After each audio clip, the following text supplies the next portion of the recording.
I was 28F, woken up this morning because the sheets I was lying on were wet. I assumed our child, 6F, had had an accident, but when I checked where the wetness came from, it, to my surprise, turned out it wasn't her but my husband that had wet the bed. After I had taken a shower, I woke him up and told him he'd wet the bed. At first he denied it, then I guess he realized he indeed had as he got this mortified look on his face, jumped right out of bed and started to try rip the bedding off. As we have pull-on sheets and our child was sleeping on the other side, he didn't get them off. It looked stupid and honestly quite funny, so I chuckled. He angrily told me it wasn't funny, so I stopped. At that point the only thing his pulling of the sheets had accomplished was to wake up our child, who was confused and asked what was going on. He didn't say shit, just idiotically continued to try get the sheets off. So when he didn't reply, I just told her he'd wet the bed. At that he just froze and looked at me with this weird look on his face, almost like he was about to cry or something. Our child asked why he'd wet the bed, and as he still was completely silent I went something along the line of that sometimes accidents happens. He just stood there staring at me. If looks could kill I would be dead, and I'm not exaggerating when I say he looked at me with pure hate. I've never been afraid of him, but for a second or two I thought he might hit me. Then he just dropped the things he'd managed to get off the bed on the floor, left the room and locked himself in the bathroom for about 45 minutes. When he came out he got dressed in a hurry and just left with saying, "You can take her to school." He didn't even look at me. His behavior really annoyed me, but I just let him be as I didn't want to argue with him when he was in such a bad mood. When I got home from work he was still sulking, and basically ignored me. I was still annoyed with him from the morning, so his behavior annoyed me even more. So I told him to get over it, that it wasn't the end of the world that he wet the bed, and to stop taking it out on me. At that he accused me of having humiliated him when I told our child. I found that utterly ridiculous on so many levels, so I angrily told him that he humiliated himself when he fucking wet the bed, not me. He didn't take that too well, and said fuck you and went off to his computer, and now he refuses to talk to me. And I just feel confused. I think he's the one that behaved poorly and immature and that I haven't done anything wrong. The last thing I said may have been harsh, but I feel like he had it coming, yet I feel like perhaps I was mean to him? Ida? Edit, I just want to clarify that I did not tell our child to be mean or to humiliate my husband. I told her because I didn't know what else to say, and as it was quite obvious what had happened I thought it was just best to be honest. I didn't tell her in any humiliating way, just as a matter of fact without doing a big thing about it. I didn't think my husband would feel that bad about it. Update 1. I did feel empathy and I did care about my husband. I was gentle when I told him after I'd woken him up. However, his reaction caught me off guard, and the time from when he got up from bed until he'd locked himself in the bathroom couldn't have been more than a minute. After that I felt it was best to leave him alone. I know I was an off for telling our child, but I didn't do it to be mean or humiliate him. It was a stupid, wrongful decision. I regret it. Further, it's not easy to show someone that you care when you're being ignored. I did text him after he left and asked if he was okay, but he left it on read. I asked him again when I got home, but he didn't answer. I asked him if we could talk about it, no answer. I asked him if he could at least tell me why he was so mad at me, no answer. I gave up and went to make dinner. After dinner I asked him if he could stop ignoring me, no answer. I asked him if he wanted me to leave, to which he replies, "You can stay, I don't care." So I ask him again if he will stop ignoring me if I stay, and when he says no is when I had it. And while I don't think ignoring someone like that is okay, I know I handled it really bad. And I do feel awful for being outright mean to him. Anyway, I texted him early this morning to say that I was so sorry and asked if he was willing to talk after work so that I could apologize. He texted me back an okay around noon. We met up at home, and he understandably was cold to me when we met, didn't say much. I apologized for everything, for laughing, for telling our child, for telling him to get over it, and for the part that I'm most ashamed of, that I told him he humiliated himself. He was just silent the whole time, and when I was done, he just asked why I told our child. I explained, and after that we just sat in silence in what felt like forever. Then right out of nowhere he went something like, "I scared you, right?" And I told him that briefly he did. He said he could feel that. I asked what made him react so strong, but he didn't know, just said that he panicked when he realized he'd wet the bed, that it got even worse when I told our child, and that he just got so fucking angry with me for it. I apologized again for making him feel that way. He apologized for making me scared. I'm not going to go through all that we said after that. It was a long talk, but in conclusion none of us is happy with how we acted, and we have both apologized for it. He wasn't that bugged about me laughing, but we both agreed that I shouldn't have told our child. However, he's no longer mad about it and doesn't think it's that big of a deal. We both think he shouldn't have ignored me like that, and that I handled it poorly and was mean. We have both accepted each other's apologies, but I still feel bad for being so mean to him. But all in all, we are on good terms now. Update 2. To begin with, as there was some concerns as to why my husband wet the bed. Since he was sober, I did try to get him to see a doctor after so many of you suggested he should. But he outright refused and claimed it was pointless as they wouldn't do anything anyway. He's wet the bed one other time that I know of, and both times he was rather exhausted and stressed out, so that may have been the reason. I don't know. This is too long, so a heads up to anyone who just wants to read about my husband divorcing me, you can stop reading now. My second post was written just after I had apologized. Based on the initial response on my first post, I concluded that I must be an awful person and I felt so bad for him. But to be honest, I never felt that my initial actions were that bad, and I still don't. I'm not saying I didn't deserve any of the hate I got, I surely did, but some of it was just vile, and some of the things I got hated for never happened but in the minds of commenters. But since outcome of my actions was so horrible and I never intended to hurt him, I felt truly bad I had. So the apology was sincere, and at the time of the second post I was happy we were on speaking terms and hoped we could put this behind us. It turned out I couldn't, and shortly after, I realized I was still bothered by his behavior. I also started to receive more comments from people who saw issues with his behavior as well, which I'm grateful for as it reassured me that it was problematic. What I omitted on purpose from my first post, as I wanted unbiased opinions, is that my husband can be a bit unstable at times. Like he can be very immature and sensitive, has issues controlling his emotions, anger, and he's so damned hard to get sometimes. It's likely due to mental health issues, so it isn't fair to him and I'm awful for it, but sometimes I just find him so annoying and exhausting. I guess I got called out on that in my first post. At the time, he'd been in contact with a mental health team for years, but if it wasn't for them prescribing his medications, he would have cut contact with them a long time ago. Anyway, I was already a bit tired of always having to cater to his moods and him not doing enough to address his issues. So his weird over-the-top and threatening reaction, in my opinion, to wetting the bed and me telling our child just felt too much, even though he was hurt. And as I wrote, I had never felt threatened by him before, so it did bother me even though he didn't actually do anything. I made some attempts to try to talk with him again about what happened, especially why he got so angry that I felt threatened by it. I even asked him if it had something to do with him wetting the bed growing up, based on some theories about him being shamed for it in the comments. But he just said it didn't, and it was clear he didn't want to talk about any of it, and I didn't want to push. He's so bloody hard to talk with when it comes to stuff like his emotions or relationship issues, which can be very frustrating for me. To be honest, I even had some thoughts about whether I wanted to stay in this marriage, but they weren't that serious. Then about a week before Christmas he unexpectedly made a suicide attempt, sadly not his first. I did not see it coming, and I still feel like shit for it, probably always will. His memory the hours before is blurry, but he's adamant he didn't intend to hurt himself when he left our home that night. But I should have known. Anyway, it was bad and for a while we didn't know if he was going to make it or what condition he would be in if he did. Thankfully he survived and did so basically without any long-term effects. The time after was horrible, and when he got to come home he was so unwell he was basically lethargic for weeks. As to why he did it, the short answer is that he apparently had a hellish amount of anxiety he wanted to go away, which mixed bad with his sometimes complete lack of impulse control. He's been very clear that it had nothing to do with anything I've done. I didn't know how bad he was feeling because he didn't tell me, or anyone else, and it's so damn hard to help him when he doesn't tell us how he's feeling. It scared the shit out of me, and it scared the shit out of him too. To the point where he, finally, realized he needed more help, and he's been serious about it in a way he's never been before. So when he was offered therapy he accepted. Now the waiting time is a joke, so he will be starting in October. In the meantime he's been seeing a nurse and a psychiatrist. By April he was pretty much back to normal and went back to work.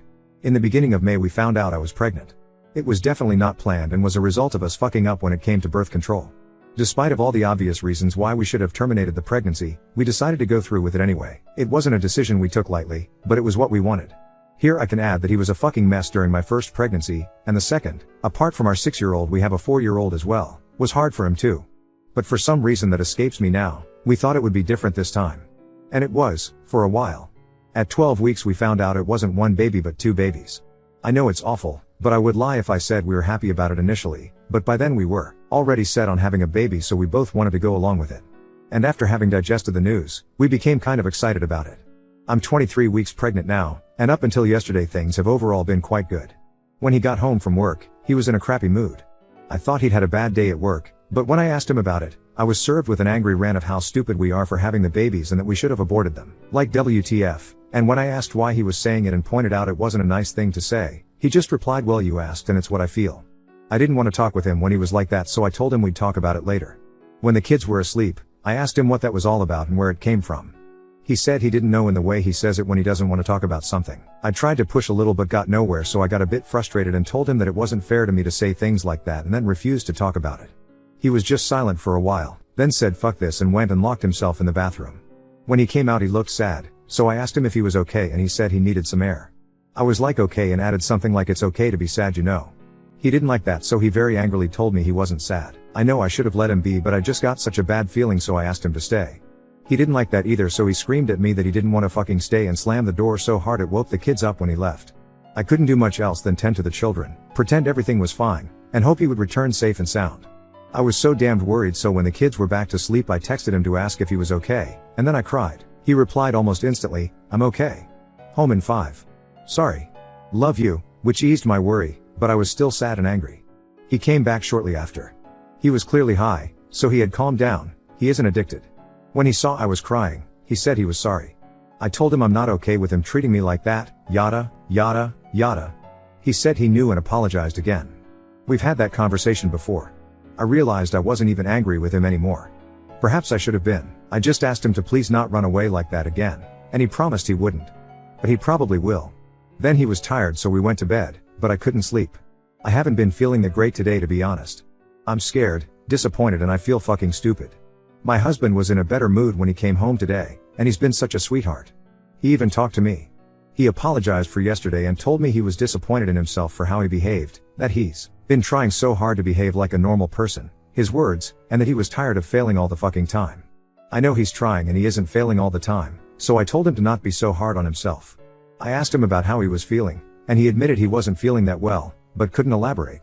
So I asked him how bad not that well was, and said it wasn't too bad and that I didn't need to worry, and promised to tell me if it got worse, but I don't know if I can trust him on that. I'm so fucking scared he will crash again. I'm not sure I have the energy for it, not now, and I'm pretty sure he doesn't have it either. I'm hoping so much that therapy will help him, but I'm not sure what realistically can be expected from it. What if it doesn't make a difference? What do we do then? I know it probably doesn't seem like it, as my posts have only focused on the negative, but I love my husband so much, and I don't want to live without him. But I don't want to live like this either. I don't know, perhaps I'm just overly sensitive right now, being pregnant and all. Now on to second story. Confronted my boyfriend's jealous girl best friend after her cruel insults about my body and family, leaving our friend group divided. My boyfriend, Nick, 25 male, has a girl best friend, Julie, F24.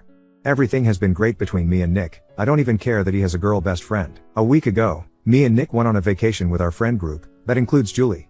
The first night, we were all walking from our hotel to a restaurant. When we got to our table, Nick sat down, and when I went to sit with him, Julie pushed me out of the way to sit next to him. Literally pushed me. I laughed it off and sat on his other side, but I'm sure I was giving her some nasty glances. All dinner she talked Nick's ear off. She has never been like that. The next morning, we were gonna go to the pool, so I was getting ready in me and Nick's room. I go into the bathroom to do my hair. I have 3C hair, so it takes me a while. After a bit I heard talking in the room, so I went to check what it was. Julie and Nick were having a conversation, Nick sitting on the bed and Julie in her bikini and cover-up standing near the TV. I came out and sat next to Nick on the bed, and they continued their conversation. When they were done talking, Julie acknowledged me and said, "You look different," assuming it was a compliment. I said, "Thank you," to which she responded, "It's not a compliment. I can see your food, baby," and poked my stomach.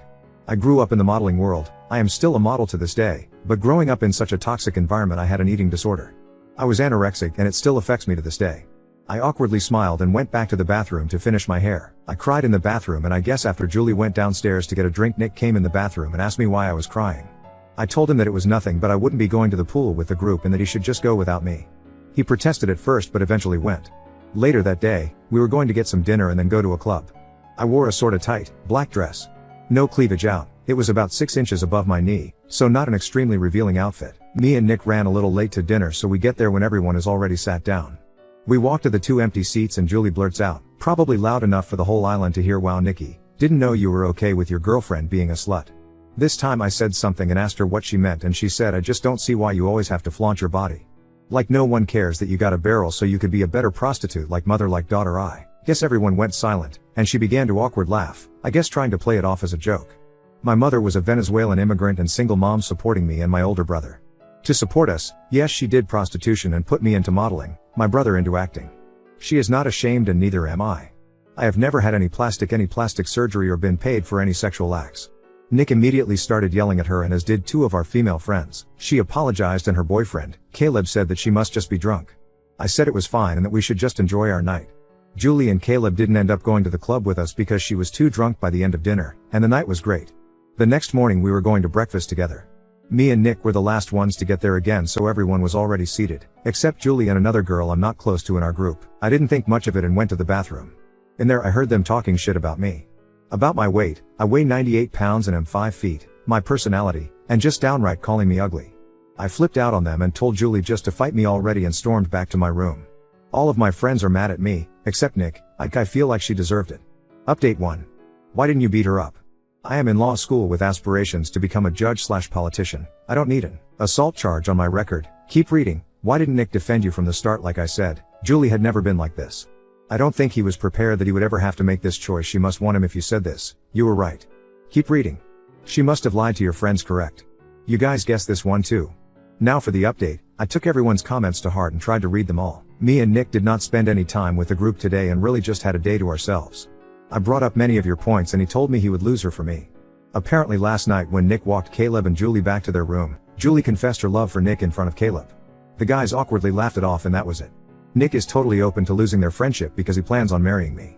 We had a long talk, but here's the drama. Tonight we heard a knock on our door and I went to open it, and none other than Julie was there. Her words were slurred and she was cursing me out, saying more about my mother, and getting in my face. I don't know what came over me. I think you all fired me up because I've always been a quiet person and I hate confrontation, but I started yelling for her to grow up. She began talking about my dad. He left when I was 3, I lost my fucking mind. I slapped her and Nick said he heard it and thought it was a sound effect. It was really loud. She fell to the ground, dramatic, and began have a temper tantrum. I slammed the door and she called the police on me, but I wasn't arrested. Apparently she told the group that I threatened to fight her because she said that I looked ugly? And her little minion vouched for her. After she told the group that, Nick went looking for me and Julie followed him trying to convince him I was cheating on him. Luckily, he knew I would never do that. That's it for now guys.